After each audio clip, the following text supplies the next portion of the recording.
Returning to jiu-jitsu after a break? It's exciting, but if you're not careful, it can be hard on both your body and mind. I'm Stephen Bradley, a purple belt from little old New Zealand. In my time training jiu-jitsu, I've had multiple little breaks. I had a few minor injuries as a white belt, and each of those I preferred to just sit out and let the injury heal rather than aggravate it even more. I also took a little bit of time off before we left Australia as we were selling a business. My wife was pregnant. There was a whole lot of other things going on that I just didn't have the mental capacity to add jiu-jitsu training to the mix as well. I did come back after a few months off and got my blue belt. On my blue belt, I didn't really have any major time off. We spent 3 months in Ecuador after leaving Australia, but I still found a gym and I trained fairly regularly over there. And then coming back to New Zealand, I maybe had a month to find my feet before finding a gym here, and I've been pretty much non-stop until this year when I had another major injury, breaking my leg in a competition, which gave me another 3 months on the sidelines. So I've come back from breaks multiple times, and these are some of the things that I've found that make the transition back to life on the mats a little bit easier. After time away, your body needs time to readjust to the intensity and movements of jiu-jitsu. There's some common trigger points you're going to feel flare up a little bit. Your elbows, your shoulders, your hips and lower back. For me, it's always my abdomen. Maybe it's the way I play the game, I don't know. I'm pretty guard heavy with my approach, so it makes sense. My abdomen's probably not super stoked on being stuck in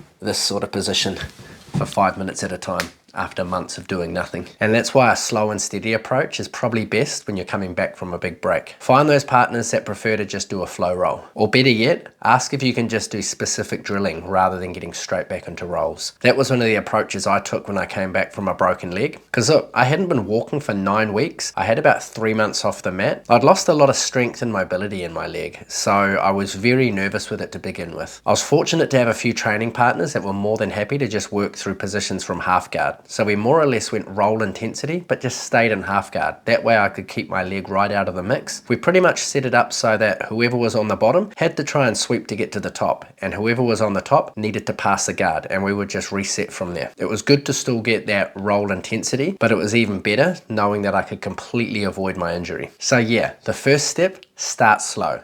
Focus on technical rolls and then move into higher intensity. One of the biggest challenges when returning to the mat is keeping your ego in check. You've had time off. People that you were there or thereabouts with before are probably rolling better than you now. You've just got to learn to accept that. During time off as a white belt, I remember coming back and seeing guys I used to be able to hang with at white belt were now on their blue belts and would completely destroy me. And that was a bitter pill to swallow at first, but it's all part of the journey. So yeah, don't worry about losing rolls. Prioritize safe and technical practice. If it's an injury you're coming back from, people aren't going to be dicks about it. And if they are, just tell them to fuck off. And now is the time to really focus on your mobility. Big reason why I started this channel was I was hearing more and more guys my age talking about how mobility was their biggest issue with jiu-jitsu. And I'm assuming that's why you've found the channel. So prioritize your mobility. You're honestly better off getting the extra sessions in with mobility rather than jiu-jitsu if you're coming back. Simple things like arm circles and banded dislocates are going to do your shoulders wonders. 90-90 stretches and pigeon pose are going to help open up your hips. And planks and hollow holds are really going to help stiffen your core back up again. These are all quick and easy exercises you can do as part of your warm-up or as a standalone workout. One thing I've found since coming back from my leg injury is the gas tank's just not there anymore. And it makes sense. I had 3 months off the mat. Usually I would run a lot, which helps keep the gas tank in check. But at the moment, my leg's just not enjoying running. I am back running shorter distances, but the impact on the joint is going to take a little bit of getting used to. I'm riding my push bike to work, but that's only a 15-minute ride. So I'm doing a lot more circuits with my workouts rather than just out and out strength, counting reps, counting sets. I'm doing little circuits, getting the heart rate up. Sometimes it's as little as 3 exercises per circuit.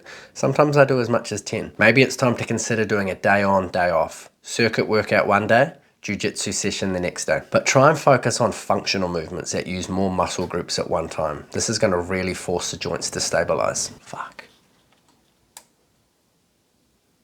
Maintaining your cardio outside of jiu-jitsu is going to do you, motherfucker, is going to do you wonders. If, like me, you're struggling with the running at the moment, cycling, rowing machine, or even swimming is a great way to boost your cardio. But remember, consistency is key. Start with 1 to 2 sessions a week and build up from there. And prioritize your recovery. Make sure you're getting enough sleep, drinking enough water, and maybe it's time to start dialing in the nutrition a little bit as well. Recovery is super important, especially when you're on the comeback. Look into things like foam rolling, ice baths, and even just stretching more often. So if you're returning to jiu-jitsu after some time off, Take it slow, stay mobile, and keep your ego in check. These tips will help you roll consistently without pushing past your limits. What's your experience returning after a break? Share your tips or challenges in the comments below. I'd love to hear about your journey. And while you're down there, make sure you like and subscribe. Your support is what's pushing this message out to more people. I'll see you on the mats. Oos.